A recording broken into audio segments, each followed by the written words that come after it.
नमस्कार दोस्तों, स्वागत है आपका हमारे इस ऐसे के यूट्यूब मंच पे। दोस्तों, प्रशांत किशोर ने बिहार में एक बड़ा ऐलान किया है। सबको पता है कि प्रशांत किशोर आजकल बिहार में गांव-गांव, मोहल्ले-मोहल्ले, द्वारे-द्वारे पैदल घूम रहे हैं। 2 साल से उनकी जन स्वराज यात्रा चल रही है। ये जन स्वराज यात्रा दरअसल उनकी एक राजनीतिक महत्वाकांक्षा का एक बेहद ही स्वस्थ उदाहरण कहा जा सकता है। स्वस्थ उदाहरण इसलिए भी क्योंकि आज की राजनीति में बहुत कम देखने को मिलता है कि कोई व्यक्ति राजनीति करने के लिए जब वो ज़मीन पर उतरे, सड़क पे उतरे, तो इस तरीके से आम जनता के बीच पहले जाकर के अपने लिए आधार बनाए और बिना किसी पार्टी से जुड़े। हालांकि एक बार वो जदयू से जुड़े हुए थे, लेकिन जब खुद के नेतृत्व में पार्टी बनाने की बारी आई तो सबसे पहले देश की जनता के बीच जाना शुरू किया और इसलिए इसको स्वस्थ कह सकते हैं। लेकिन क्या बिहार में प्रशांत किशोर की राजनीति, बिहार में इतनी उनकी स्वस्थ राजनीति, मतलब उनकी पार्टी बनाने का जैसे तरीका है, प्रशांत किशोर ने अपनी पार्टी को लॉन्च करने का ऐलान कर दिया, तारीख भी घोषित कर दी है 2 अक्टूबर, और प्रशांत किशोर जन स्वराज यात्रा के बाद 2 अक्टूबर को अपनी पार्टी को लॉन्च करने वाले हैं। तो इसके साथ एक बहुत बड़ा और ऐलान किया, वो ऐलान ही प्रशांत किशोर की पार्टी की अब तक के पूरे किए गए क्रियाकलाप को गुरु गोबर करता हुआ कहीं ना कहीं दिखाई देगा।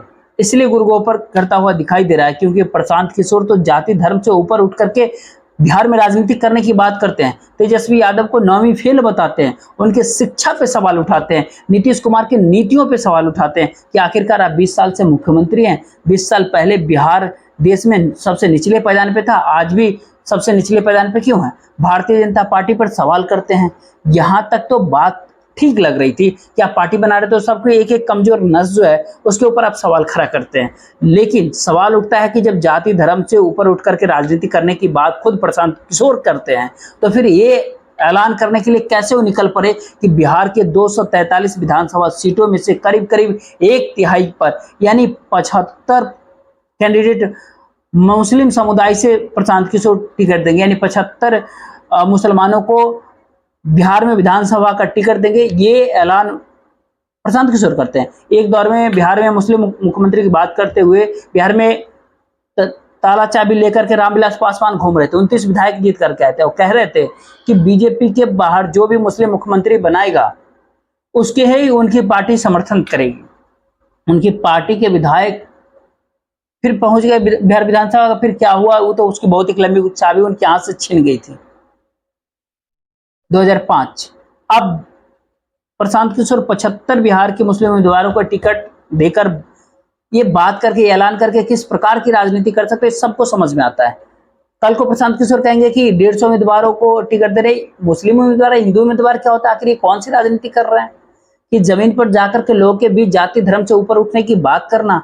और पार्टी बनी नहीं, आपकी पार्टी बनाने का ऐलान और तारीख घोषित करने के साथ ही 75 मुसलमानों को टिकट देंगे, फिर घूम फिर करके उसी राजनीति पे वापस आना जिस जाति धर्म की राजनीति को पर बिहार में कभी बीजेपी, कभी राजद, कभी जेडीयू, सबने जब जाति धर्म की राजनीति करती हुई तो प्रशांत किशोर को दिखाई दे रही है, तो ये इनसे अलग कैसे हो? और जब 75 उम्मीदवारों को, मुस्लिम उम्मीदवारों को टिकट देने की बात पीके करते हैं, प्रशांत किशोर करते हैं, तो अब उस जाकर के उस चिट्ठी की प्रासंगिकता का नजर आती है। जो चिट्ठी राष्ट्रीय जनता दल के एक बिहार प्रदेश, एक अपने कार्यकर्ता के नाम से लिखा था, उस चिट्ठी में साफ साफ लिखा था कि प्रशांत किशोर भारतीय जनता पार्टी के बी टीम है। 75 मुसलमानों को टिकट देना क्या दर्शाता है? क्या प्रशांत किशोर बिहार के अल्पसंख्यक मतों पर बंटवारा करना चाहते हैं, जो लगभग एक तरफा गैर भाजपा दलों को मिलता रहा है?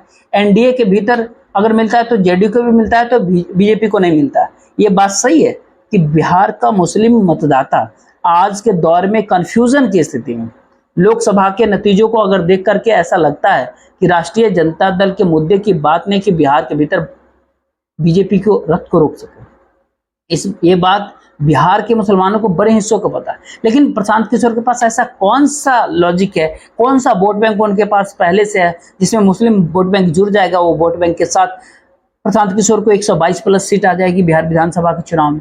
ये बात भी मुसलमान को पता है कि प्रशांत किशोर थोड़ा बहुत इम्पैक्ट डालेंगे, इससे ज्यादा बिहार के भीतर कोई आमूलचूल परिवर्तन बिहार में प्रशांत किशोर ला देंगे ऐसा गुंजाइश अभी दूर दूर तक नहीं दिख रहा है। तो बिहार के भीतर जब एक और भारतीय जनता पार्टी से खतरा दिखाई दे रहा है मुसलमान भाइयों को, दूसरी तरफ राष्ट्रीय जनता दल को में वो दम नहीं नजर आ रहा कि वो सत्ता में आ सके, खास तौर पर उन परिस्थिति में जब लोकसभा के नतीजों को देख करके बिहार के अल्पसंख्यक को साफ साफ पता दिखाई दे रहा है कि तेजस्वी यादव 2020 की जो सफलता थी उसमें बहुत बड़ा योगदान तेजस्वी यादव की काबिलियत का नहीं बल्कि उस चिराग मॉडल का था, जिस चिराग मॉडल ने जनता दल यूनाइटेड को हराया और उसकी नेचुरल बेनिफिशियरी यानी स्वाभाविक राजनीतिक लाभार्थी बनकर के राष्ट्रीय जनता दल के कैंडिडेट 75 विधायकों तक पहुंच गए थे।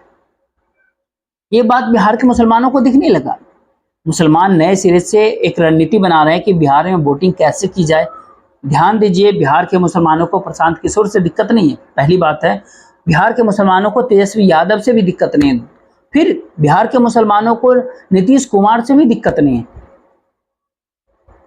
आखिर बिहार के मुसलमान या फिर पूरे भारत देश के मुसलमान आखिर किस प्रकार से वोटिंग करते हैं? हर व्यक्ति का वोटिंग अपना अधिकार है, उनकी प्राथमिकताएं वो कैसे तय करता है। लेकिन बिहार के मुस्लिम उसी पैटर्न पे वोटिंग करते हैं जिस पैटर्न पे देश के मुस्लिम कर रहे हैं।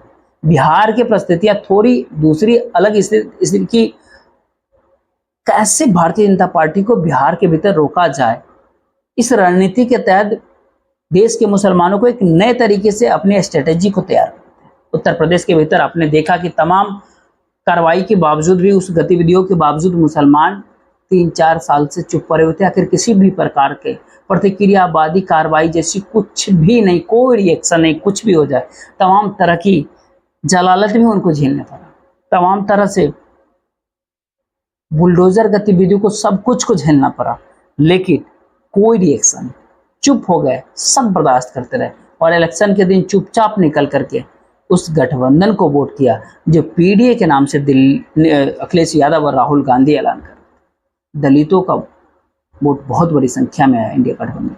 बिहार की स्थिति वैसा नहीं है कि बुलडोजर चले, बिहार की स्थिति ऐसी भी नहीं है कि बिहार के सारे मुसलमान एक तरफा जाकर के तेजस्वी यादव को वोट कर दे, उनकी सरकार बन जाए, और ऐसी भी परिस्थिति नहीं कि एक तरफा मुसलमान किसी को वोट कर दे तो उनकी सरकार बन जाएगी। बिहार में चिराग मॉडल ने दरअसल बिहार में मुसलमानों की आंखें खोल दी। इस बार मुस्लिम महिलाओं की वोटिंग पैटर्न को देख करके बिहार में एक बात तो समझ में आ गया कि खासतौर पे पासमानदा मुस्लिम समुदाय जो बिहार के मुसलमानों का 80-85% है, उसके वोटिंग पैटर्न को देखने के बाद जो सबसे महत्वपूर्ण बातें समझ में आती है कि उसमें पासमानदा मुस्लिम महिलाओं का एक ठीक ठाक बीजेपी को समर्थन तो नहीं कर रहा, लेकिन चुपचाप तीर छाप करता हुआ नजर आ रहा था जेडीयू वाली सीटों के ऊपर। और ये सब कुछ नीतीश कुमार के पहले कार्यकाल 2005 से 2010 वाले कार्यकाल की ही उपलब्धियों के देन ही है, और यह उस कार्यकाल के दौरान शुरू की गई नीतियां जो अब तक चल रही है उसकी ही देन है कि नीतीश कुमार के प्रति मुस्लिम महिलाओं का झुकाव उनके बीजेपी के साथ होने के बावजूद भी काफ़ी हद तक बचा हुआ है। पूरी तरह तो नहीं कह सकते, लेकिन जिसको बिहार के भीतर चुप्पा वोटर कहते हैं, साइलेंट वोटर कहते हैं, उस साइलेंट वोटर कई सीटों के ऊपर जनता दल यूनाइटेड के लिए बहुत काम का साबित हुए हैं। आखिरकार बिहार के भीतर प्रशांत किशोर मुसलमान वोट को लेकर के चल रहे हैं। पहले सवाल उठता है कि कास्ट सेंसस के बाद, जाति जनगणना के बाद, जब बिहार में ना कोई हिंदू बचा ना कोई मुसलमान बचा, बिहार में मुसलमान, ध्यान दीजिए कि उन्हीं सारी सीटों पर मुस्लिम वोटर या मुस्लिम वोट, जिन सीटों के ऊपर जो है एनडीए गठबंधन के भीतर कमल छाप का यानी भारतीय जनता पार्टी का कैंडिडेट चुनाव होता है, वहीं पर मुसलमान ही मुसलमान वोटर है। अन्यथा मान लीजिए कि भारतीय जनता पार्टी 100 सीट पे लड़ रही है, 110 सीट पे लड़ रही है, 243 में से 100 या 110 जितने भी सीटें भारतीय जनता पार्टी लड़ेगी, वहीं पर मुसलमान वोटर जो मुसलमान वोट, बाकी जो भी बचे हुए सीटों की तकरीबन 150-140 सीट, वहाँ पर मुसलमान वोटर के तौर पर वोटिंग करने नहीं जा रहा है। ये बिहार की सबसे बड़ी वास्तविकता है, सच्चाई है, क्योंकि वहाँ पर उसे जनता दल यूनाइटेड, राष्ट्रीय जनता दल, कांग्रेस, इन सब के उम्मीदवारों के बीच में किसी एक कैंडिडेट के साथ जाने में और अंतिम समय में ये चुनाव करने में कि कौन सा कैंडिडेट स्थानीय परिस्थितियों में बेहतर है, उसके सामने कोई मुश्किल नहीं है। जिसे मर्जी वो वोट कराए। पासमानदा अपने मर्जी से वोट करेगा, मुस्लिम महिलाएं अपने मर्जी से वोट करेगी, अपर कास्ट मुस्लिम अपने मर्जी से वोट करेंगे। ये उन सीटों के ऊपर है जहाँ पर बिहार में करीब करीब 60% 65% सीटें जहां बीजेपी चुनाव नहीं लड़ती है, जहां भारतीय जनता पार्टी चुनाव लड़ रही है, वहां पर मुस्लिम मतदाताओं की मजबूरी है कि भारतीय जनता पार्टी के खिलाफ इंडिया गठबंधन की तरफ से जो कोई भी कैंडिडेट होगा वो लोग उसके साथ जाएगा। ये साफ साफ सच्चाई दिखाई दे रहा है, वास्तविकता है बिहार की, क्योंकि मुस्लिम मतदाताओं के सामने दो चुनौती है। पहला, भारतीय जनता पार्टी को रोकना, दूसरा कि किसी बिहार में चिराग मॉडल पार्ट 2 को रोकना।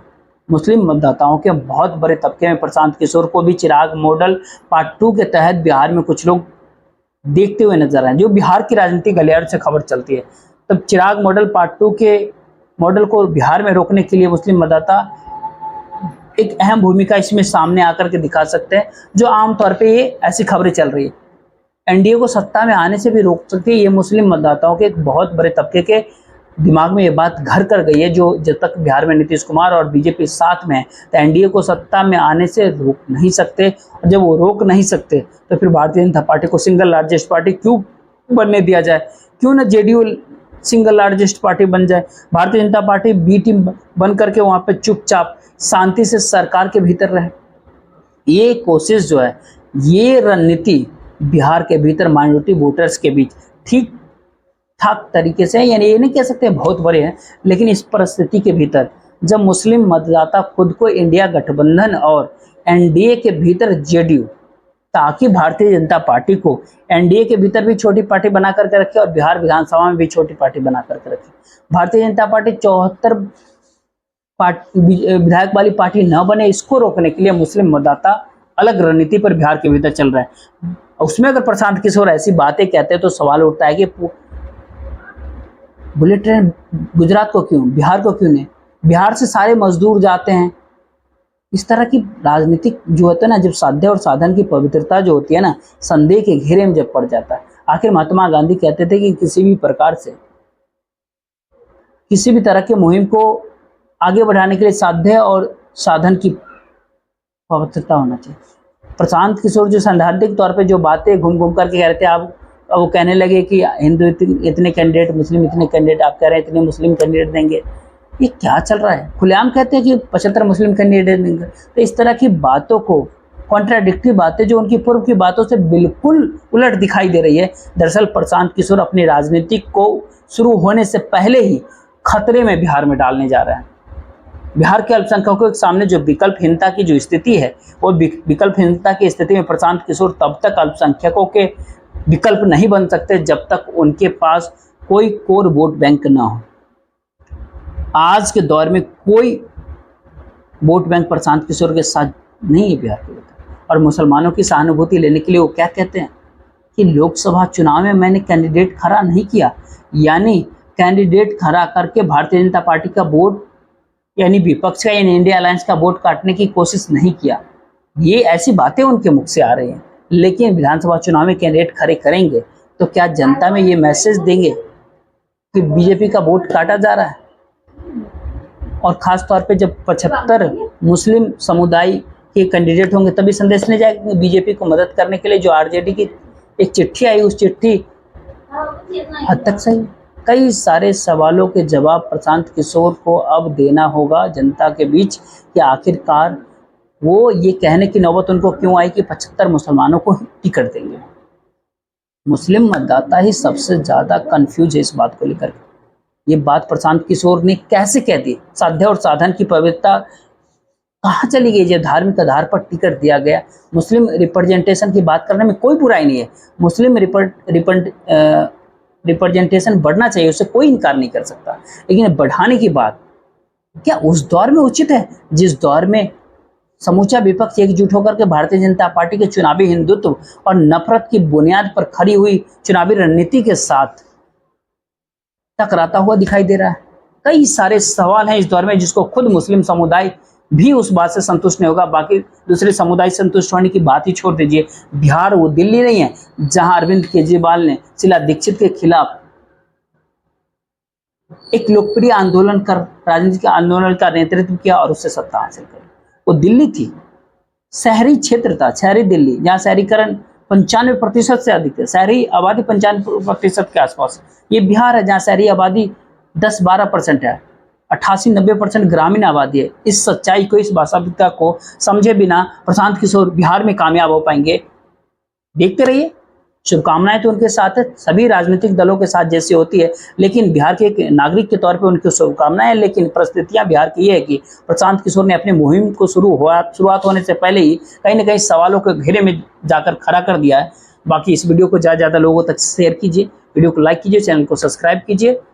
जय हिंद।